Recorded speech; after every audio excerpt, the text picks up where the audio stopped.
Good morning. This is a wee bit different, isn't it? I am going to ask you to put the heading that's on the board just now, the date, not right at the moment, but at some point in your jotter, so that you have a record of what we were doing and the date that we did it in.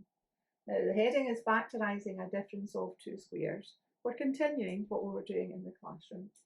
So factorising a difference of two squares. What do we mean by a square? What do we mean by a square number?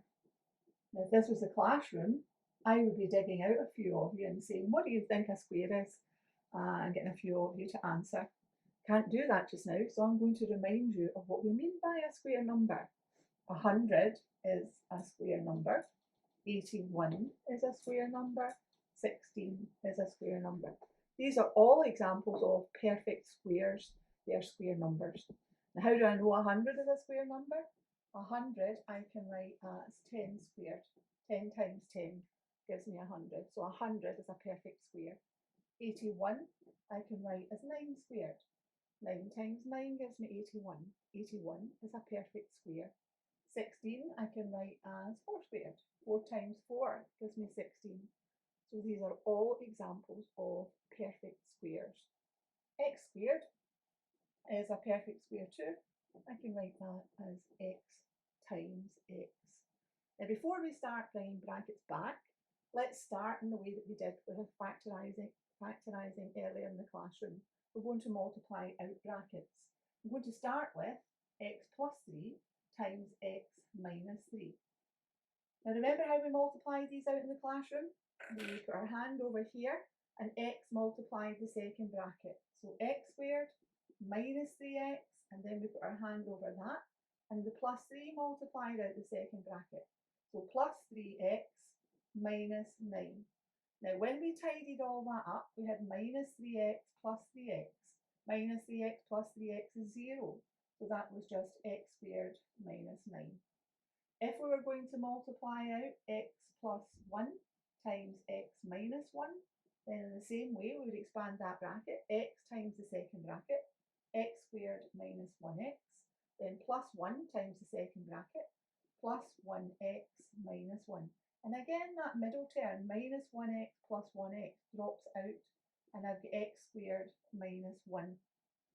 So I'm going to let's look at them here, reverse the process, and say, well, if x plus 3 times x minus 3 is x squared minus 9, then we can say x squared minus 9 is equal to x plus 3 times x minus 3. If x plus 1 times x minus 1 equals x squared minus 1, then we can say x squared minus 1 is equal to x plus 1 times x minus 1. These are factorised now. We have factorised these expressions. We have brought back the brackets. Now I would like you to look at this number here and see, can you see a connection between that and these numbers? Between the 1 and that one there and that one. Can you see a connection? Can you see that 9 is a perfect square? And it's a perfect square because 3 times 3 gives me 9. 1 is a perfect square because 1 times 1 gives me 1. So these are perfect squares. X squared is also a perfect square, and that is a difference of two squares. A difference because it's a subtraction. So looking at that pattern, would you be able to tell me, if I asked you to factorise x squared minus 16, would you be able to do that? Now what again we have? A perfect square, x squared and 16. These are both perfect squares. X squared is, that's the perfect square of x. 16 is the perfect square of 4. So x squared minus 4 squared. Can you see then that if we wanted to bring the brackets back, we could write that as x plus 4 times x minus 4, or x minus 4 times x plus 4, because the order that you multiply two numbers in doesn't matter. X plus 4 times x minus 4 is the same as x minus 4 times x plus 4. It's exactly the same. But what you have here is a difference of two squares. X squared is the perfect square of x, 16 is the perfect square of 4, 4 squared gives me 16. So if I wanted to factorise that, it is simply x plus 4 times x minus 4. Let's do a few more. If I asked you to factorise x squared minus 36. Would you be able to do that? X squared minus 36. Now, if you're asked to factorise something, that's one of the checks you should do. Is this a difference of two squares? So you've got two terms, they're separated by a minus sign. X squared is a perfect square and 36 is a perfect square. So you would write that as, if you wanted to do this underneath to help, x squared minus 6 squared, so you're identifying your squares, and that would be x minus 6 times x plus 6. And if you checked at the back of the book and it had x plus 6 times x minus 6, that's exactly the same thing. Now, what about 16 minus p squared? Is that a difference of two squares? Slightly different from the ones that have gone, but it's still a difference of two squares. 16 is a perfect square and p squared is a perfect square. So if we were factorising that, it would be 4 minus p times 4 plus p. Again, you might find it helpful to write that underneath, 4 squared minus p squared. So you're identifying that as 4 minus p times 4 plus p. Okay, so far so good. Now, what if I asked you to factorise 4x squared minus 9? Would you recognise that that's a difference of two squares? Certainly I would hope you recognise it's a difference and that 9 is a perfect square, but 4x squared, could we write that underneath 2x squared? Would you recognise that that's 2x times 2x, 2 times x times 2 times x is equal to 4x squared. So yep, 4x squared is a perfect square. It's 2x all squared minus 3 all squared. So I think it's a good idea if you can recognise, are these perfect squares? Yes, 4x squared is a perfect square because it's 2x times 2x. 9 is a perfect square because it's 3 times 3.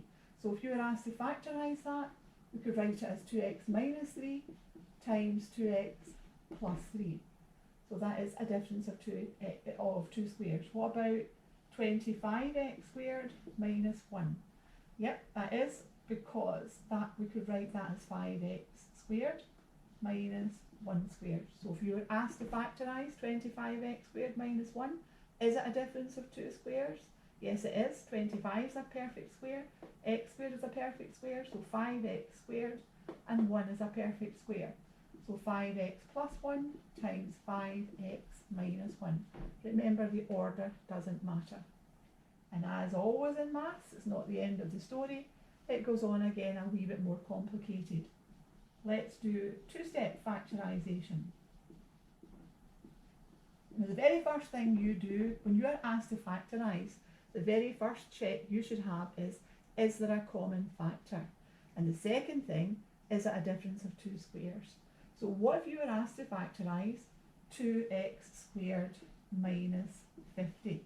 If you were asked to factorise that, is that a difference of two squares? No, it's not, because 2x squared is not a perfect square, 2 is not a perfect square, and neither is 50. So that's certainly not a difference of two squares. But first of all, when you're asked to factorise something, the first question you ask yourself is there a common factor? So that's the first thing you should be looking out for. Is there a common factor? And there is a common factor here. The common factor is 2.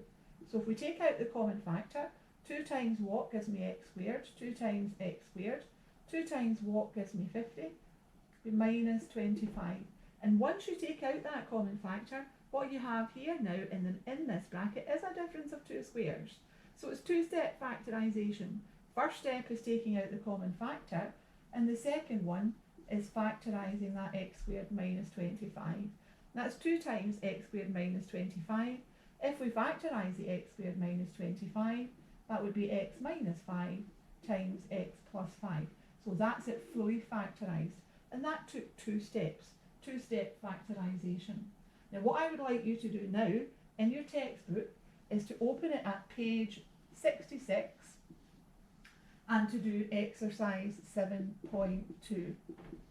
Now that's quite a lengthy exercise and there are some quite difficult questions there, but I will also upload some additional questions for further practice if you finish that, or if you want to do a wee bit more to make sure that you're thoroughly familiar with it. But today I would like you to do page 66, exercise 7.2. Remember, as always, as we do in the class, there are answers at the back of your book. You should check if you've got it correct. In actual fact, you've got to check. Because if I asked you to factorise 16x squared minus 9, then you should recognise it's a difference of 2 squared. So there's 4x minus 3 times 4x plus 3. So you actually have a check, because when you expand that bracket, you should get 16x squared minus 9. So you should never get one of these wrong. You've got a check. But as always in class, I ask you to turn to the back of the book, to check your answers, to note anything that you've got wrong, so that you have the opportunity to ask, where did you go wrong? I'd like you, as in class, to look at it yourself and think, is an obvious error? Can you spot where you went wrong? And if it's something you don't understand where you've got wrong, then you'll have the opportunity to ask to put that right. But that's what I would like you to do this morning. Now, we're not in the classroom, but you still have a period of maths. Note all of that down into your jotter and do the exercise. And just as I asked you in the classroom, check your answers. Note things that you've a problem with, and we'll try and address them. Now, we'll do exactly the same thing for each maths lesson, but that's the first one. So good luck with that, and if you have any problems with them, then you can contact me and I can try and help you that way. Okay, take care now. Thank you.